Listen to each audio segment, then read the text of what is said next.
बिस्मिल्लाहिर्रहमानिर्रहीम। अस्सलाम वालेकुम। आज मैं जिस हर्ब के बारे में अपनी हर्ब सीरीज़ में बात करने वाली हूँ उसका नाम है न्याज़बो, यानी कि जिसको हम स्वीट बेज़ल भी कहते हैं। और ये एक बहुत ही खुशबूदार और बेहद फ़ायदेमंद एक हर्ब है।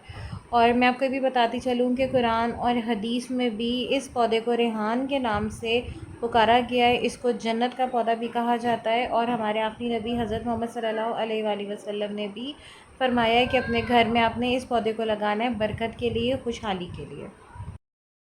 इसकी केयर में सबसे पहली चीज़ आती है इसकी लोकेशन। आपने अपने बेज़ल के प्लांट को डायरेक्ट सनलाइट में रखना है, आपने इसको शेडी एरिया में नहीं रखना है। ठीक है, इसको जितनी ज़्यादा सनलाइट मिलेगी ये उतना ही ज़्यादा अच्छे से ग्रो करेगा, क्योंकि ये सन लविंग प्लांट है। आप अगर इसे शेड में रखोगे तो इसकी रिक्वायरमेंट्स जो हैं एनर्जी एब्जॉर्ब करने की सन से, वो पूरी नहीं होंगी, जिसकी वजह से आपका पौधा धीरे धीरे मुरझा जाएगा।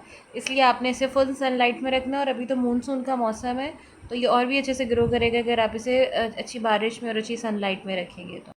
उसके बाद जो चीज़ आती है वो है इसका सॉइल मिक्स, कि आपने इसका सॉइल मिक्स कैसे बनाना है। देखिए, इसको वेल ड्रेन्ड सॉइल पसंद है। आपने इसका सॉइल मिक्स ऐसा बनाना है जो कि वेल ड्रेन्ड हो, और आपने इसका जो पॉट है वो भी ऐसा ही रखना है जिसमें अच्छे से ड्रेनेज होल हो। अगर इसका सॉइल मिक्स वेल ड्रेन नहीं होगा तो आपका पौधा जो है वो उसकी जड़ों में रूट रॉट हो जाएगा और वो गल सड़ जाएगा। आप देखिए इसका सॉइल मिक्स कितना अच्छा और कितना कॉम्पैक्ट है, और इसको इसी तरीके का सॉइल मिक्स पसंद है। अगर आपका सॉइल मिक्स, क्योंकि अभी बरसात है और अगर ये अच्छे से मतलब इसमें ड्रेनेज नहीं होगा तो जड़ें गल सकती हैं, रूट रॉट हो सकता है। अब हमने इसकी वाटर रिक्वायरमेंट्स के बारे में बात करनी है। आपने सिर्फ इसको पानी तब देना है जब छूने पे ऊपर की मिट्टी जो है वो आपको सूखी नज़र आए, यानी कि आपने इसे ओवर वाटरिंग नहीं करनी है। अभी मानसून चल रहा है तो बारिश का पानी इसे मिलने दें, उसके अलावा इसे एक्स्ट्रा पानी देने की ज़रूरत नहीं है, क्योंकि ये एक हार्डी पौधा है और ये एक हर्ब है। तो जितने भी हर्ब्स होते हैं वो एक हार्डी प्लांट्स होते हैं, उनको ज़्यादा उनकी वाटर रिक्वायरमेंट्स नहीं होती हैं। तो आपने इसको ज़्यादा पानी नहीं देना, क्योंकि आप इसको ख़राब कर दोगे अगर आप इसे एक्स्ट्रा वाटर दोगे, क्योंकि इसकी वाटर रिक्वायरमेंट्स इतनी नहीं होती हैं। अब नेक्स्ट जो चीज़ है वो हम डिस्कस करेंगे कि इसको आपने फर्टिलाइज़र कैसे देना है। देखें, ये एक लीफ़ी हर्ब है, ठीक है, यानी कि हमें ज़्यादा काम इसके पत्तों से लेना है। तो हमने इसको ऐसा फर्टिलाइज़र देना है जो इसकी लीव्स की ग्रोथ में, यानी कि बहुत ज़्यादा इसका हेल्पफुल हो। एनपीके फर्टिलाइज़र भी हम इसे दे सकते हैं, और गाय का गोबर। एनपीके फर्टिलाइज़र और गाय के गोबर बेसिकली सेम ही चीज़ें होती हैं उनमें, मतलब उनके जो कंपोनेंट्स होते हैं वो सेम ही होते हैं।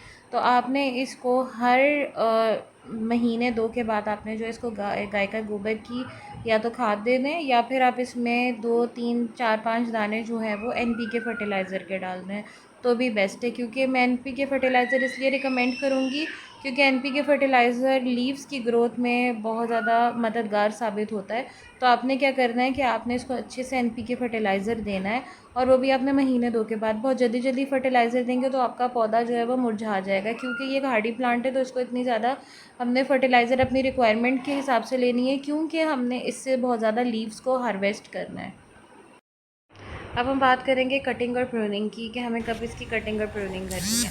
जैसे ही आपको नज़र आए कि ये इस तरीके से फ्लावर प्रोड्यूस करना शुरू हो गया, तो आपने फ़ौरन ही इसकी सॉफ्ट प्रूनिंग कर लेनी है। सॉफ्ट प्रूनिंग का मतलब ये होता है कि आपने इसके ऊपर से ये जितने भी फ्लावर्स हैं इनको उतार देना है। अगर आप ऐसा नहीं करेंगे, मोस्टली मानसून में इसमें फ्लावरिंग होती है और स्प्रिंग सीज़न में, तो आपने क्या, अगर आप इसको नहीं उतारेंगे तो क्या होगा कि पौधा अपनी सारी एनर्जी जो है वो सिर्फ़ और सिर्फ इसके फूल और सीड्स को प्रोड्यूस करने में लगाएगा, और पौधे की ग्रोथ कम हो जाएगी। अब इस तरीके से देखिए, मैंने इसके ऊपर से ये चीज़ें उतारनी है, और अब पौधा जो है वो अपनी सारी एनर्जी जो है वो अपने लीव्स की प्रोडक्शन में लगाएगा।